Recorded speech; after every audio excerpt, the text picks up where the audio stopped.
All right, let's dive into something pretty fascinating today.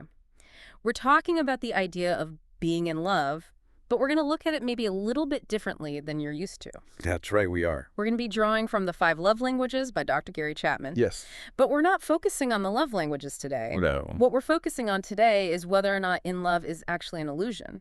Yes, and to get us started, Dr. Chapman shares this great story about a woman named Janice. Um, Janice got married after knowing a guy named David for only 3 weeks. Oh, wow. She was head over heels, completely smitten, and maybe overlooking a few red flags. Yeah, I think we've all either been there or we've known that friend who was maybe diving in a little too quickly. So what's going on here? Is this just love or is something else at play? Well, Janice's experience is a classic example of falling in love. That rush of intense emotion, the laser focus on your partner, and the unshakable belief that this is going to last forever. Yes, forever. We say that word a lot, especially in the beginning. But is this forever feeling realistic? That's the million-dollar question, isn't it? Yeah. And Dr. Chapman suggests that in love is more of an illusion than a sustainable reality. Because when you're in love, you tend to idealize your partner. You only see the good stuff. Exactly. You see them as perfect, and you gloss over their flaws. So we're basically wearing rose-colored glasses. Precisely, we're under a spell. Interesting. And the spell has a name: limerence. Psychologist Dr. Dorothy Tenoff dedicated years of research to this phenomenon, and she describes limerence as an intense state of infatuation, almost like an obsession Okay. with another person. And her research suggests that limerence has a limited lifespan, usually around 2 years. 2 years. That's not exactly forever, is it? It is not. And this brings us to psychiatrist Dr. M. Scott Peck. Dr. Peck argues that this in-love feeling isn't actually real love at all. Oh, in love isn't real love. I'm very curious about this. Why does he say that? He highlights 3 key reasons. First, falling in love is involuntary. We can't force it or control it. It just It happens. just hits you. Second, in love requires minimal effort. Oh, how so? Sure, we might shower our partners with gifts or grand gestures, but it all feels effortless because we're driven by this overwhelming feeling. Yeah. And third, he suggests that someone who's in love isn't truly invested in their partner's personal growth. Because they think their partner is already perfect. Exactly. If you believe someone is perfect, why would they need to grow? Yeah, that's an interesting point. If we're too busy idealizing someone, we miss out on seeing them as they truly are, Right. flaws and all. Dr. Peck goes even further. He suggests that this in-love phase is more of an evolutionary trick, like a biological drive to mate and bond.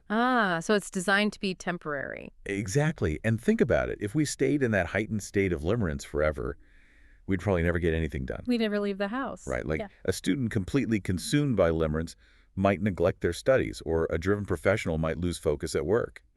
He believes that this in-love feeling is meant to serve a specific purpose. To bring us together. Yes, to draw us together long enough to establish a bond. So it's nature's way of setting the stage, but not necessarily dictating the entire script. You got it.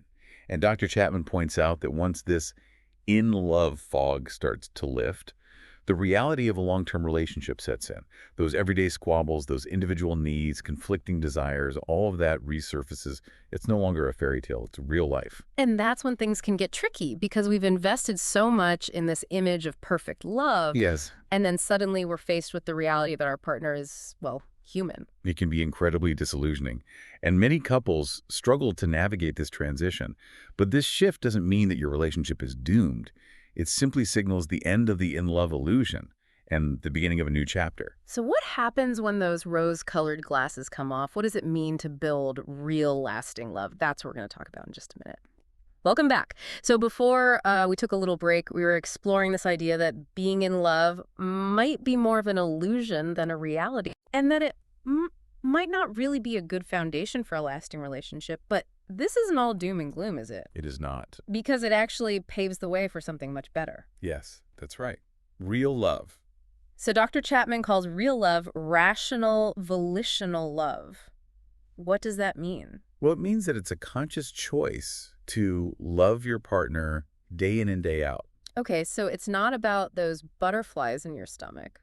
Not necessarily, no. What does it actually look like then when we take off those rose-colored glasses? Well, it's about showing up for your partner even when it's not easy, even when that spark has faded, and even when you're facing challenges together. So it's the difference between falling in love which just kind of happens to you, Exactly. and building love, Which takes effort. which requires work and intentionality. Right.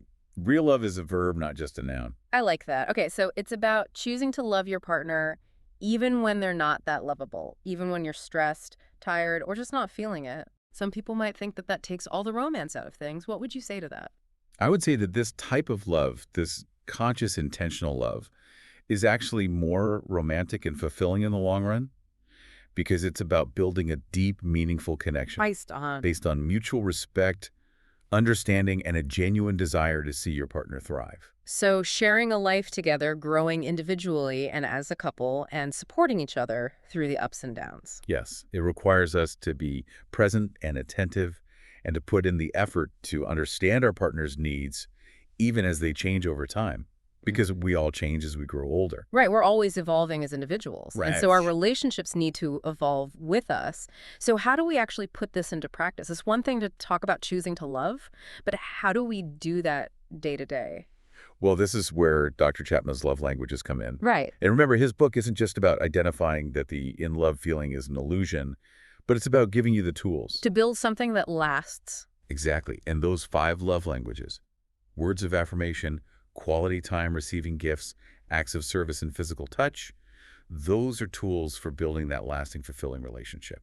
So those love languages, they give us a framework for understanding how we give and receive love in the best way. Right. That's like having a guidebook Yeah. for communicating love in a way that resonates with your partner. So the key is to figure out not only your own primary love language, but also your partner's love language. So for example, if my partner's love language is acts of service, Right. I might do the dishes or fix something around the house, even if I don't really enjoy doing those things. Exactly. And even though those things might seem small or mundane to you, for someone whose love language is acts of service, it means the world to them. They feel loved. Yes, and appreciated. What about words of affirmation? How can we use words to express love in a way that's real and goes beyond just saying, I love you? Well, words of affirmation are all about expressing your love and appreciation for your partner through what you say and how you say it, like acknowledging their efforts, celebrating their accomplishment. Like verbalizing your love. Yes, exactly. And for someone whose love language is words of affirmation, those words mean so much to them. They really savor those words. It sounds like learning to speak each other's love language is essential for building that lasting love that Dr. Chapman talks about. But let's be real, relationships aren't always easy. That's true. There are going to be conflicts, even in the best relationships. So how does real love help us deal with those conflicts? That's a great question. Even when we're really committed to loving our partner, there will be times when we disagree. But real love gives us a way to work through those conflicts in a healthy way. So it's reassuring to know that even when those disagreements come up, we can use real love to work through them. So how do we do that? How do we move from me versus you to we're in this together? I think it starts with changing the way we look at things. Real love reminds us that we're on the same side even when we have different opinions. So instead of seeing a conflict as like a battle to win, Right. we can see it as a chance to understand each other better and to find a solution that works for both people. So we respond with curiosity instead of getting defensive. Exactly. We try to really listen to understand and not just listen to come up with our response. And we're willing to compromise to let go of our ego a little bit. Because we remember that the point isn't to be right. It's to find a solution that helps our relationship. Yes, and real love helps us to be more open and honest with each other. It helps us to feel safe enough to share our feelings without worrying that we're going to be judged or rejected. It sounds like real love creates a really strong foundation for a relationship. So for people listening who want to build this kind of love in their own lives, where's a good place to start? Well, I think it comes back to understanding yourself first. Take some time to think about your own experiences. Figure out what your primary love language is. What makes you feel loved and appreciated? What does your partner do that makes you feel really good? So pay attention to how you feel and try to understand your own needs. Yes, exactly. And once you've done that, you can start to look at your partner in the same way. What do they seem to respond to the most? What makes them feel loved? What are they always asking for?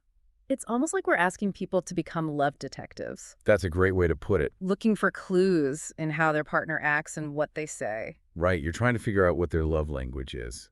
And once you know that you can make an effort to speak their language. And when we do that, it makes a huge difference. Yeah, Yeah. it creates this positive feeling in our relationships. It Hmm. brings us closer together and helps us to really understand each other. Exactly. This has been a really interesting conversation. We've gone from the excitement of falling in love to the deeper, more intentional work of building love that lasts. Yes. And I hope that what we talked about today has helped you to think about your relationships in a new way. Real love is a journey. It's something you have to work at, but it's the most rewarding journey you can take. So, if in love is an illusion, what does real love look like to you? We'd love to hear your thoughts, so share them with us online. And until next time, keep diving deep.